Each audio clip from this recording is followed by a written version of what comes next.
Yo soy argentina, nacida en Buenos Aires, Lomas de Zamora, así que bien porteña. Mis padres okinawenses, mi papá en época de guerra estaba navegando, era marino mercante, y conoció toda América. Le gustaba mucho, Japón iba pasando muchas privaciones, y en Perú comenzaba a aparecer un grupo de japoneses que hacían la colectividad. Y eligió mi papá ir, se casó con mi mamá por poder.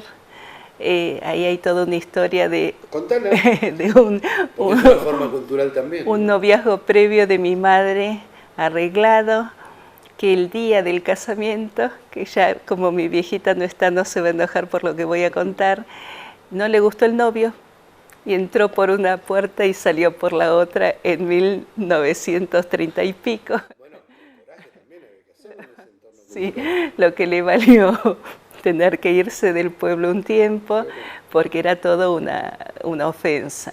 A posteriori, cuando conoció a mi papá, contaba que 1 mes y medio lo había conocido previamente, y ahí también marcaba un poquito la rebeldía y el respeto por sí misma, que en esa época era muy difícil, ¿no? Bueno, mis padres se casan y van a Perú, allí nacen mis 2 hermanas. ¿En qué parte de Perú? En Lima, en plena capital, y tuvieron un restaurante. Por eso también explico un poco que toda la historia de mi familia no coincide con los cánones comunes que los japoneses instalan en América con tintorerías.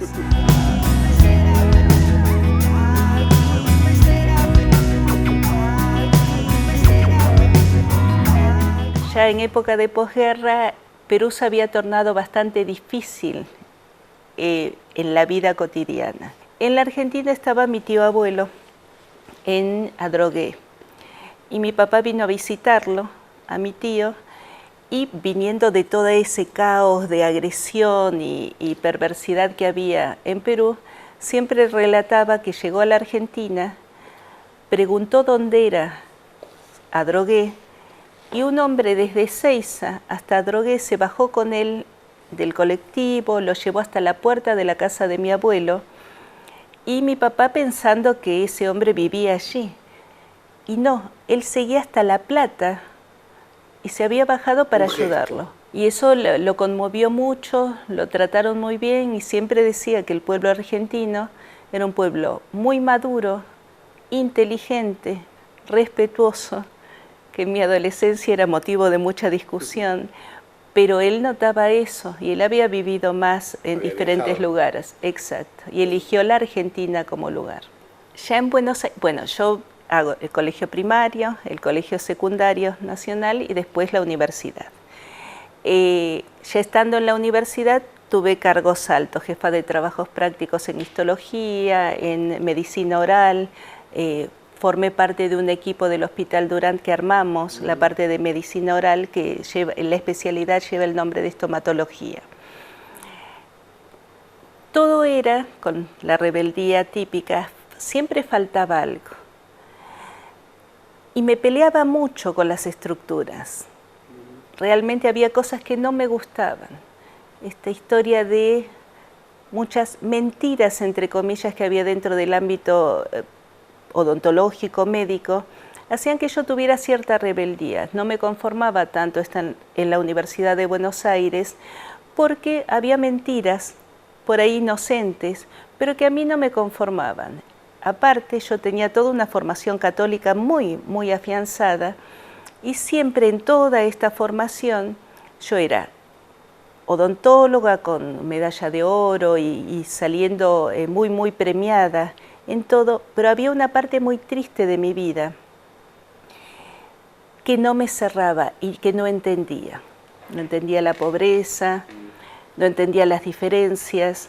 Entonces hay una parte que busca cómo compensar, y lo más fuerte fue con el grupo del Monseñor Novak en Buenos Aires.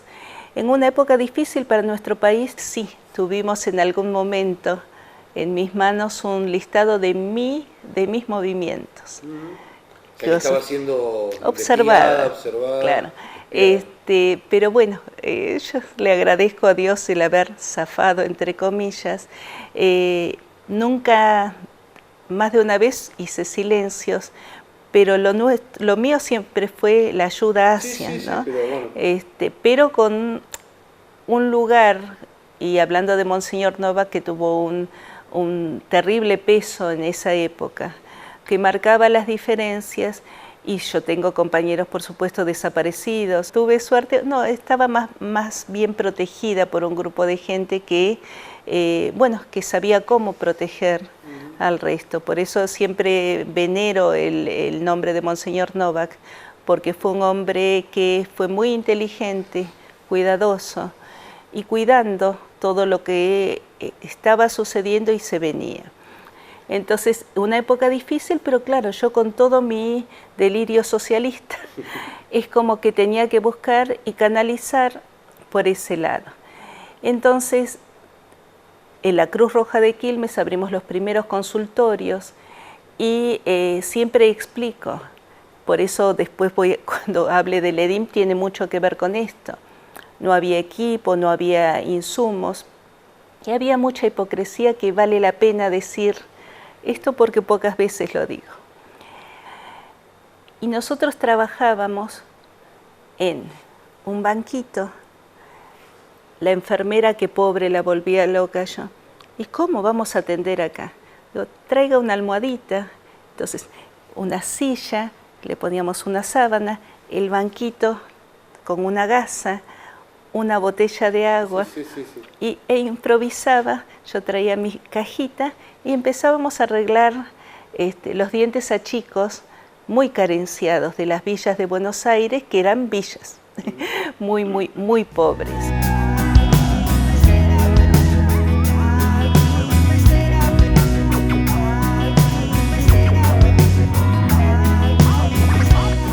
Y con estas me quedo callada, quiero encontrar el término justo. Diferencias que uno tenía con respecto a cómo se movía la sociedad. Vinimos buscando al sur un lugar de paz. ¿Vinimos? Sí, en ese momento mi novio con mi marido, buscando, no, nos casamos acá. Ajá. Estábamos juntados, que también era otra historia. ¿Cuántos años? 28 y 29. En realidad, la idea era Madre Intreleu, el Bolsón y Bariloche en un fin de Semana Santa. Como para conocer, a ver. Claro. Y un paciente me había dicho que te vas a una chacra con asfalto, ¿qué es esto de irse al sur? Y yo vine con la imagen de un pueblito y me simpatizaba, digo. Y la realidad es que cuando bajamos del colectivo, era un día espectacular. Bajamos y teníamos la playa enfrente azul. La gente decía, ¿qué desean? Los ayudamos. Nos compraron. Y así que no viajamos más, nos quedamos acá. Y en ese viaje de conocimiento alquilamos casa. Tiene mucho que ver los dueños de Hipocampo, de la hostería, que don Carlos se esmeraba por convencernos de que este era el lugar para gente joven. Y bueno, y así fue. Al mes y medio vinimos a instalarnos.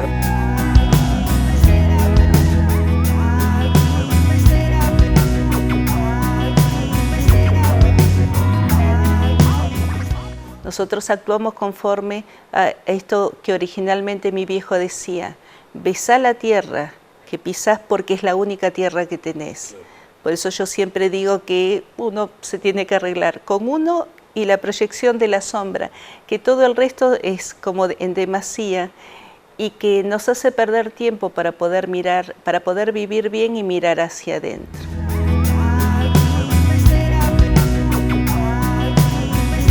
EDIM es Puerto Madryn. Entonces la realidad es que EDIM se pudo construir por esto que comentamos, respetarnos, respetar la tierra, respetar la gente, construir una vida honesta y visible y transparente que haga que el otro vaya reconociendo que uno puede estar, que por ahí ni nos conocíamos de nombre, que no hablábamos, pero que uno estaba. Y el pueblo observaba. Entonces, al nacer Tami, que nació en Trelew con muchas dificultades, 6 mesina, 1,1 kg, bajó 800 gramos, toda la primer lista de enfermedades que podía haber en la libreta sanitaria también lo tenía. Y a pesar de ello, hablando de las luchas personales, Tami luchó por su vida. Tami, tan chiquita y con todas las dificultades, luchó por seguir viviendo.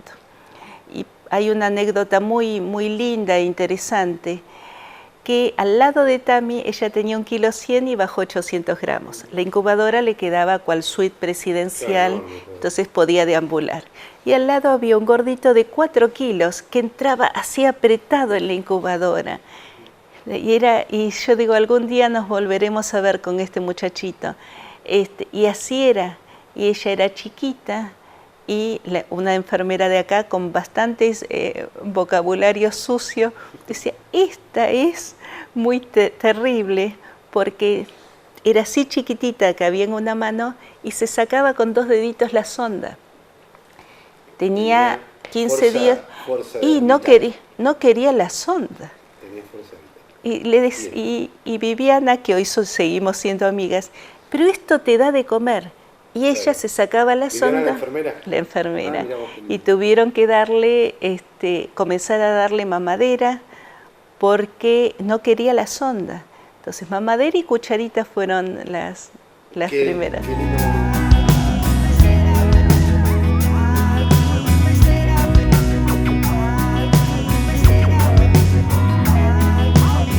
Gracias a tener una profesión que se podía trabajar de manera individual, pudimos atender y criar a la nena.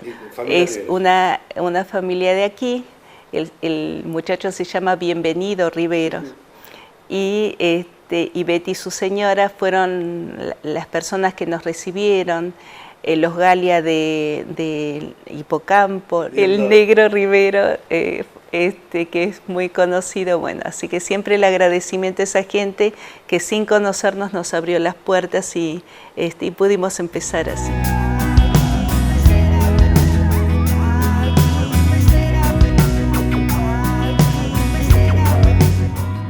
El paseo por la costa, que es cuasi diario, e ir al Indio, esto que todos dicen, qué aburrido, totalmente, pero a mí me resulta no solo tan gratificante, tan sanador, y siempre me ubica en un eje. Cuando Tami está muy nervioso, yo estoy muy loca, la vuelta es la que nos permite volver a nosotros mismos y recuperar esta historia de por qué vinimos, ¿no? Es muy interesante. Mi mamá, cuando las trajimos a Madrid muy ya deteriorada, a veces estaba lúcida, a veces no, pero cuando íbamos al Indio, un día me reta, ¿cómo viniste a vivir a Okinawa y no me dijiste nada? Mira.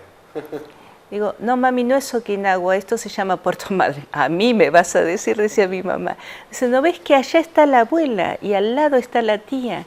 El pueblo de mis padres se llama Ogimi y justo el pueblo tiene así, como una bahía. Exacto. Y vos veías y hay fotos muy tradicionales, así que yo digo, bueno, busqué de alguna manera y relacioné y hemos llegado aquí. Y ya digo, mi viejita partió con Dios, digo, pensando que había vuelto a Okinawa. One move for just one dream. We say